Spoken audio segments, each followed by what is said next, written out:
3, 2, 1.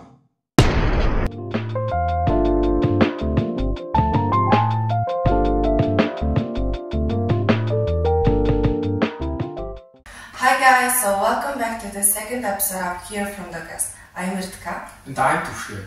So today we have our beloved teacher, Miss Ona, as our guest, and who founded Bookbridge like 15 years ago from today. And it is our first time to be hosting our teacher for an interview, so we are so excited and happy Teachers Day. Yeah, happy Teachers Day. Thank you. For me, it's also I'm very nervous because I push my students to make videos like talk shows to practice their language, and so this is my first time as a guest. Yeah. So let's move on to our first question. And what or whom inspired you to become a teacher? That's the hard question. So I have a lot of inspirations, like when I was a little kid. But most things still now, and I remember when I was a little girl and I was a leader of class, leader of school, you know. And so there is kind of big push for me to work with people, especially young people. So I found out how the young people changed quickly. So that is a big inspiration for me. And I really like holding hands with my students, the long journey and through some difficult issues, problems in the road, and on the way we have a lot of challenges, but I like to solve with my students. And finally I could say my students are young people, my kids, the big inspiration for me to be a teacher and to work for a long time as a teacher. Thank you. So, in your opinion, what is the most rewarding part of teaching? Oh, that's you. You are, and my students. And it's not easy, you know, like working with kids, especially working with the different kids from different generations. So I've been working for 24 years almost. So compared to my previous students, like for example Tushir's sister, who was my really good, brilliant student, now in Tushir is kind of completely different study, style or communication, and also my way working with Tushir is completely different. Yes. So my rewarding thing is always my students' reaction. They make me work hard. They make me work forward, to see forward, and yeah, this is I could say also my students. Yeah. So you said that you teach for the last 24 years, and for those 24 years, what's the one most important lesson you learned from your students? Yeah, there's so many things that I had. The great thing is I like to talk with my students, observe my students. Every year I need to change myself, and I can't be Ona all the time, Ona. I need to observe what is my students' interest, what is their, inspiration, everything. So that is the big thing. I learned every year I need to discuss, talk, a lot of plans, and want to see, observe my students. That's the big lesson I learned. Yeah. So can you share one memorable or priceless moment from your teaching career?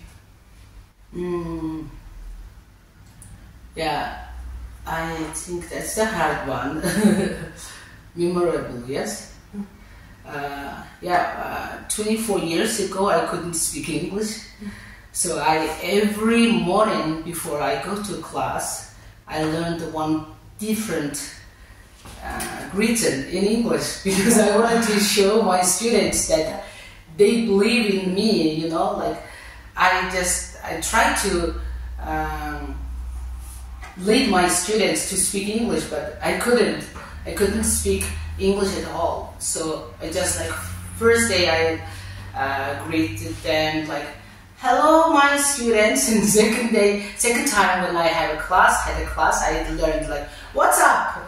and I learned some replies, and yeah, I remember that time was really nice, and I was so young, 26 or years old, and then maybe I learned like 50 or 60 different like small beginning of the like greetings, such as like, "What are you doing? What have you been up to?"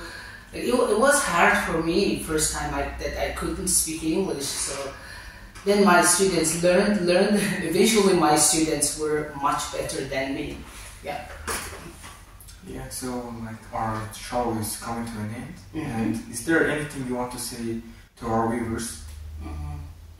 Yes, of course. I always really like to say, especially for young people who want to be a good English speaker or learn to English.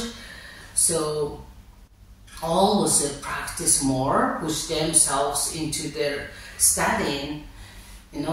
Work hard. It's like now it's easy. YouTube, like a lot of applications, platform, the computers, like smartphones, and everyone has that. But nothing can make a successful speaker successful. The person who has a confident, who's a confident. So yeah, I really like to say like someone say it, like very smart person say it, like everyone was every successful person, experts were beginners. So yeah, I remember when I was speaking English, I couldn't speak at all, so it was hard. So please try, practice every day, and don't believe easy things, especially just without barriers and nothing you can reach. And how about you? I would like to ask one question at the end of your minute show. So how about your best way to learn English, Erika? I think if you really want to learn English, and not because of like some school or maybe communication, you just want to learn it for yourself. It will help only you. So I think you like hanging out with your friends, yeah? Yes. You learn them from doing. Yes. Not all the time from computer. Yeah. Talking with your friends.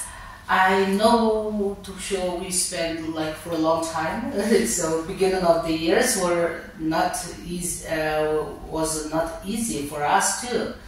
So I know you changed a lot. You're completely now a great role model for young boys. So what changed you? What is the best way to learn English? So the thing changed my way of studying was my mother's words that reached my heart that day and made my mother cry really hard. And since that day, I devoted myself to learn English. Very good. Learn a lot of communication skills. Yes. And to be social person. Very good. That's what led me to this day and made me really good at this. Yeah, that's true. Now you are really active and really passionate boy, and I'm really happy to see how my students, especially boys, are passionate to learn English. Good luck for your interview. Thank you. So thank you so much for taking the time to talk to us, and it's a pleasure to have you here today. Thank you so much for coming. Yeah. Good luck for your future programs. Yeah. Thank you. So for those who watch, thank you so much for supporting us all the time. And yes. see you next time. Subscribe.